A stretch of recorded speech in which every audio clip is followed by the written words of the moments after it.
안녕하세요. 파파스TV 구독자 여러분. 제 이름은 장경선입니다. 제가 요번에 너무너무 운이 좋게 폴란드를 가게 됐습니다.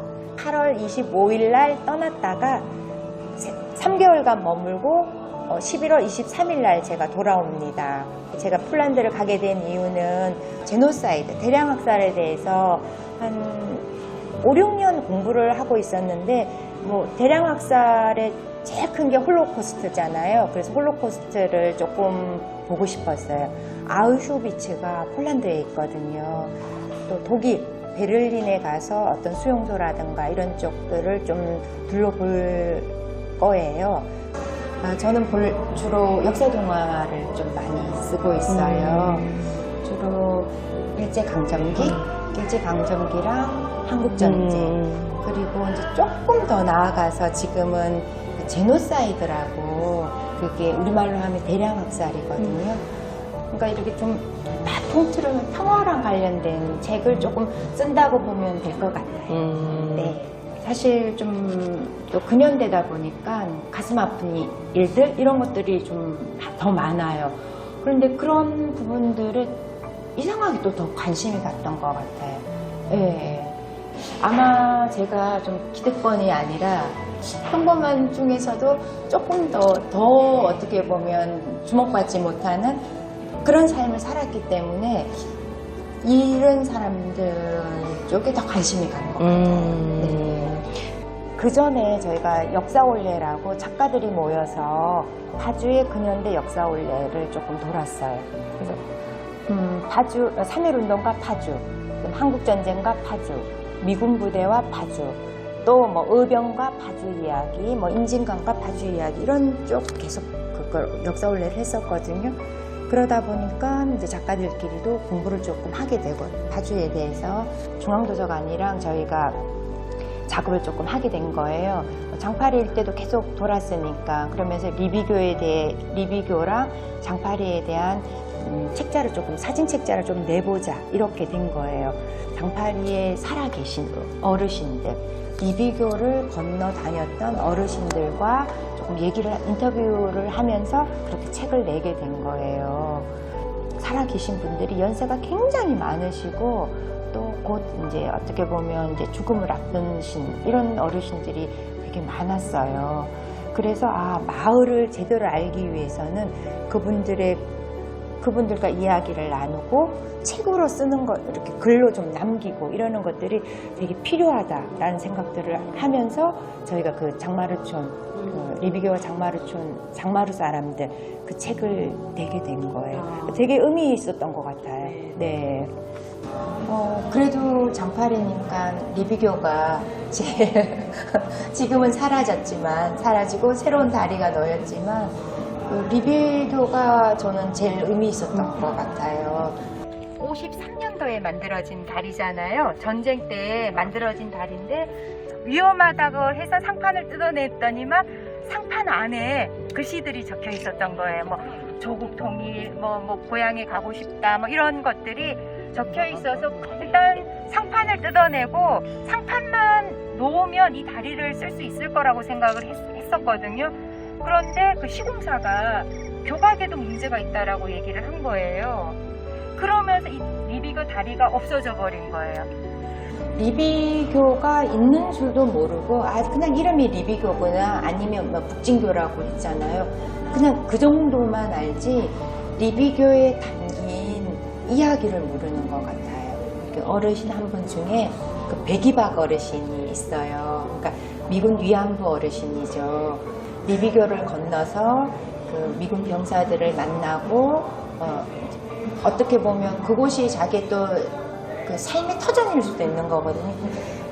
이제 들어가고 나오고. 그게 굉장히 저는 인상 깊었었거든요.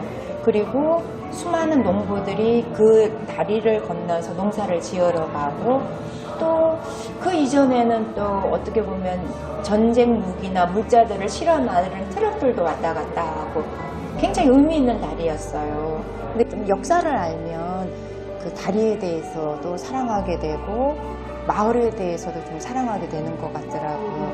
그래서 저는 그런 측면에서 파주의 어떤 좀 깃든 역사 이런 걸 아는 거는 되게 필요한 것 같아요. 네네. 리비교 때문에 생각하는 게 정말 우리 살아있는 우리들이 그렇게 낡고 오래된 것들에 대해서 아무런 예의를 지키지 않아도 될까? 뭐 그런 생각들이 드는 거예요. 그 재건중학교도 사실 미군 부대가 거기에 조금 도움도 주기도 하고 이런 것들이 있었거든요. 근데 그런 이렇게 흔적들이 다 없어져 버린 거예요. 와, 확 무너진 거를 보고 제 가슴이 진짜 조금 와르르 무너진 기분이었어요. 저희가 그날 그 라스트 찬스 갔었잖아요. 라스트 찬스는 그나마 미군 클럽인데 잘 보존이 돼 있잖아요. 근데 저희가 그 옆에 그 DMZ 클럽, 그 흑인 거기 전용목 클럽이라고 갔었잖아요. 근데 그거는 지금 거의 방치돼 있었잖아요. 어떻게 보면 좀 잘 보존한 것들을 봄으로 인해서 또 좀 허물어져 가는 다른 것들을 좀 더 보존해야 되겠다 이런 마음이 조금 생기지 않을까 이런 생각 때문에 재건중학교는 너무 안타까운 거예요. 제가 알기로는 파주에서도 굉장히 파주시에서도 조금 구체적으로 하려고 하고 기록화를 한다라는 거는 그랬을 때 기록화 차원으로 끝내는 게 아니라 조금 더 그걸 보존할 수 있는 차원이었으면 어땠을까 그런 안타까운 거예요. 네. 그전에는 생활동화 이런 걸 쓰다가 아이가 조금 크면서 역사동화를 쓰게 됐거든요. 그게 제가 요게 제암리를 아십니까? 라는 이제 요게 첫 책이었어요. 이 책은 그 1919년도에 그 만세운동이 있었잖아요. 3.1 운동이 있었잖아요. 그 뒤에 그러니까 3월 한 31일 뭐 그즈음에서 4월 5일 막 이런 즈음에 전국적으로 만세운동이 퍼지거든요. 여기가 경기도 수원시 바란이라는 동네에 바란에서 제암리가 있었어요. 제암리 마을에 거기 이제 교회가 있었거든요. 거기 사람들이 만세를 부른다는 이유만으로 그 일본군이 그 사람들을 남자들을 교회 안에 모이게 해서 교회에 불을 지르고 죽인 사건이 있었어요.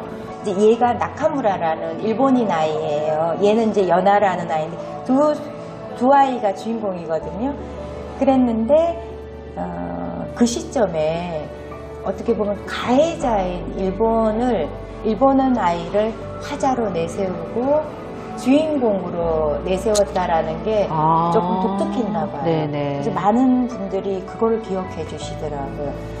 일본인 아이 하나를 보면 이 친구도 피해자일 수 있거든요. 그래서 두 입장을 조금 다 그리고 싶었거든요. 소년과 늑대예요. 한국전쟁에 관한 이야기인데 단편 모음집이에요. 대부분이 좀 우리 파주 이야기가 좀 많이 나와요.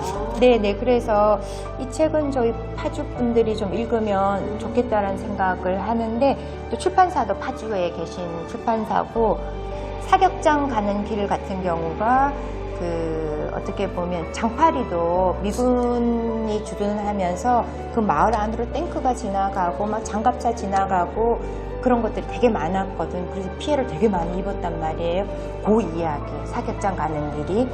이 책은요, 저희 딸과 그린 작품이에요. 이제 딸이 그림을 전공하지 않았는데 어떻게 저랑 의기투합이 된 거예요.